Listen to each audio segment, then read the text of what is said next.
Bonjour à tous et bienvenue pour cette nouvelle vidéo sur ma chaîne. Encore une fois, ça va être une vidéo qui va mélanger donc les deux genres.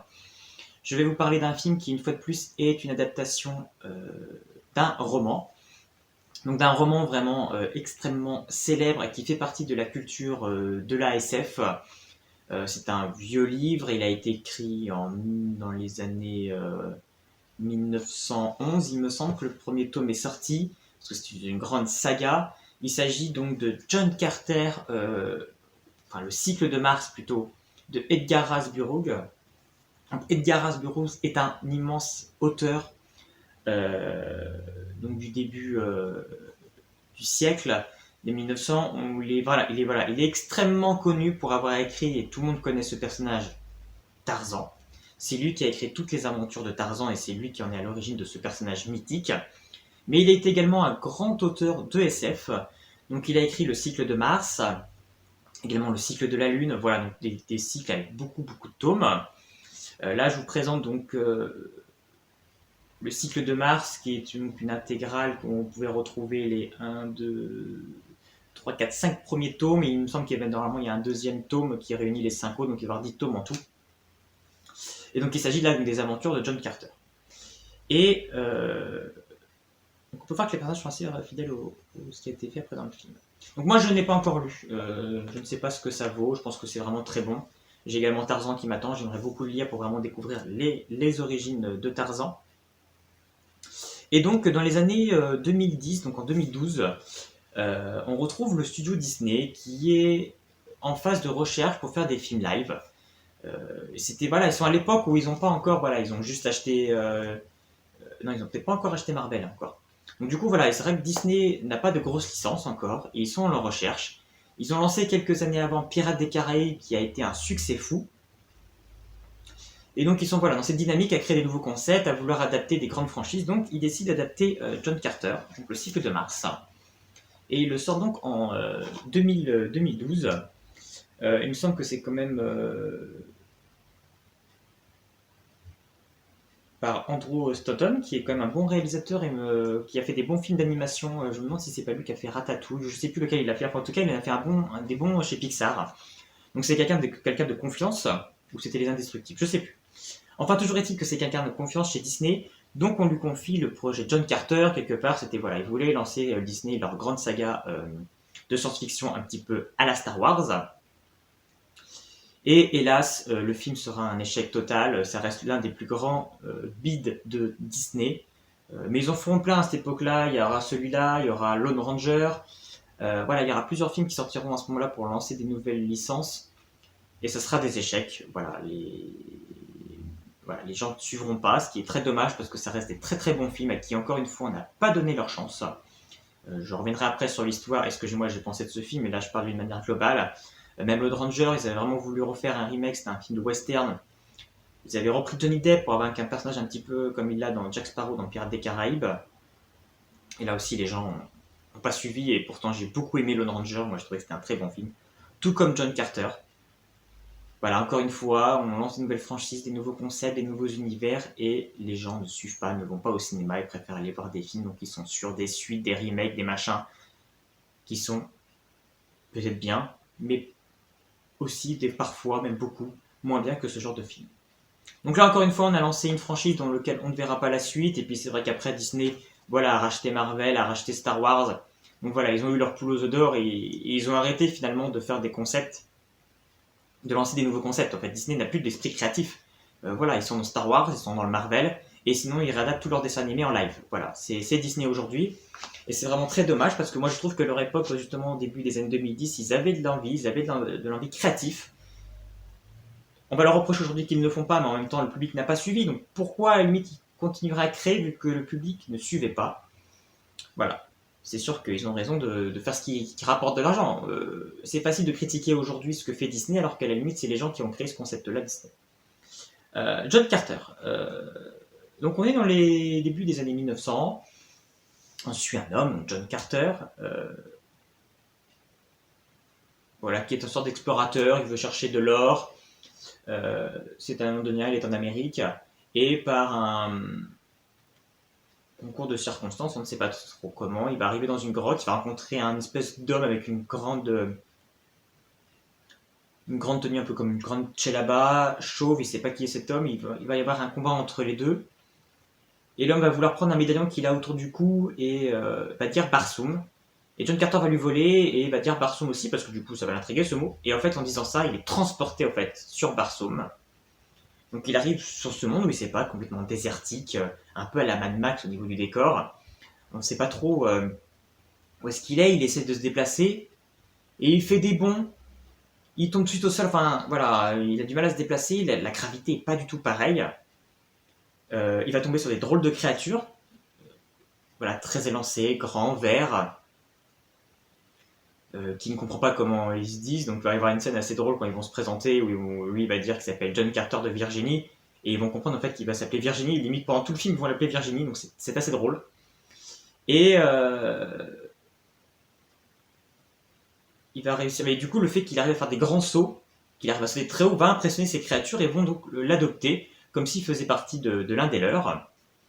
Et un de ces extraterrestres va lui faire manger un lait de chez eux qui va donc lui permettre de comprendre le dialecte. Et lui, il va vouloir évidemment s'échapper. Voilà, John Carter, c'est quelqu'un au sang chaud, voilà, qui ne va pas se laisser faire, qui va absolument partir. Et il va découvrir que finalement, en fait, il se retrouve sur Mars. Il ne sait pas comment, mais il se retrouve sur Mars. Donc, il va vouloir tout faire pour rentrer chez lui. Il va découvrir que ce monde de Mars est en guerre. Quelqu'un veut dominer le monde. Il veut prendre possession donc de Mars. Et pour ça, ces gens en fait en Tchelaba, on comprend qu'ils sont les sortes de maîtres. On ne sait pas trop quels sont leurs rôles, mais voilà, on sent qu'ils sont maîtres un peu cachés, un petit peu de tous ces univers en fait de l'espace.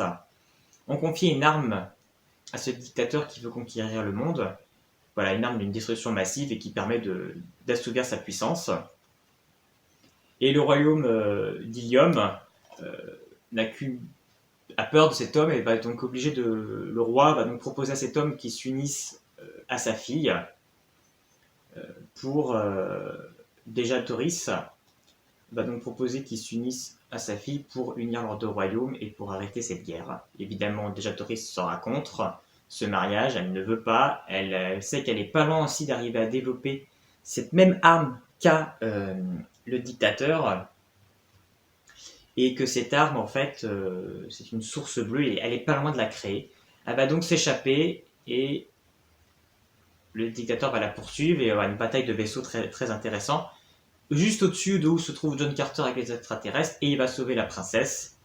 Et là va s'en suivre l'histoire où il va comprendre les enjeux en fait de ce monde. Et la princesse va essayer de le manipuler en lui faisant croire qu'elle peut l'aider à rentrer chez lui. Et lui, en fait, n'aura que cet objectif-là en tête.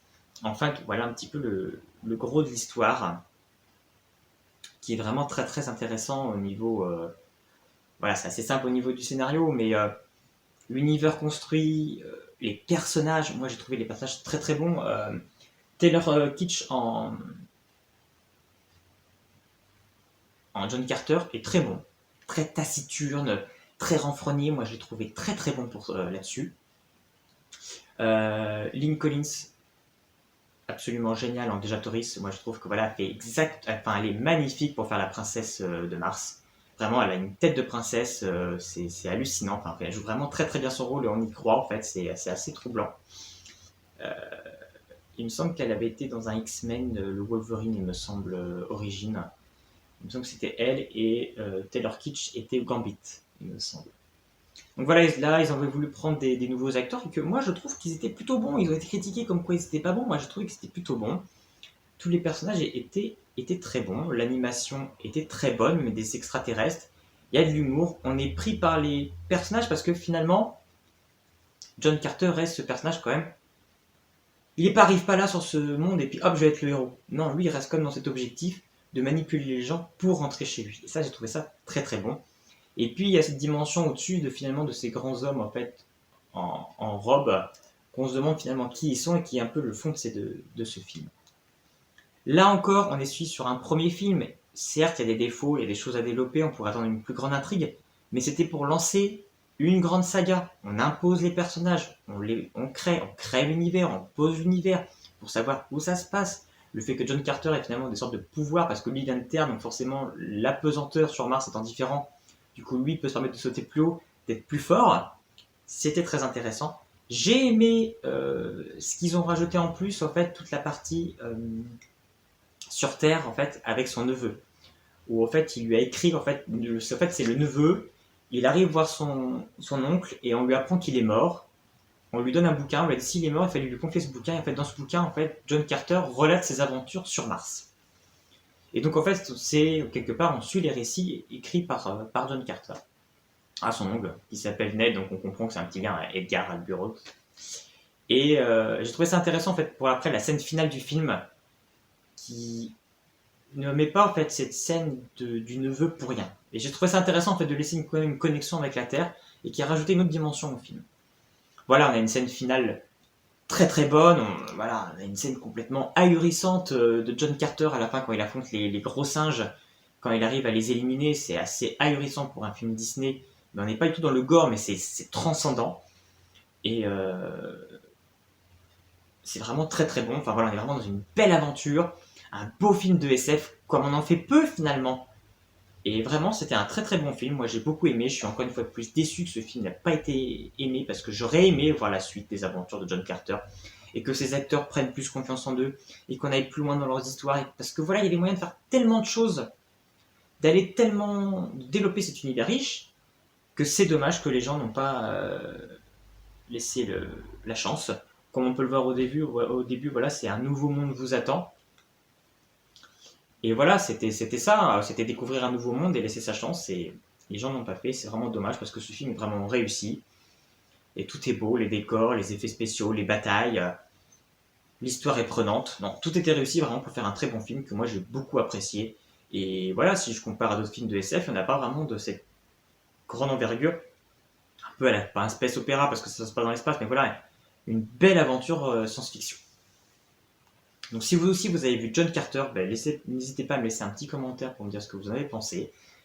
Si vous ne l'avez pas vu, moi je vous le conseille fortement parce que c'est vraiment un très très bon film. Et puis sinon, on se retrouve bientôt pour une prochaine vidéo. À bientôt.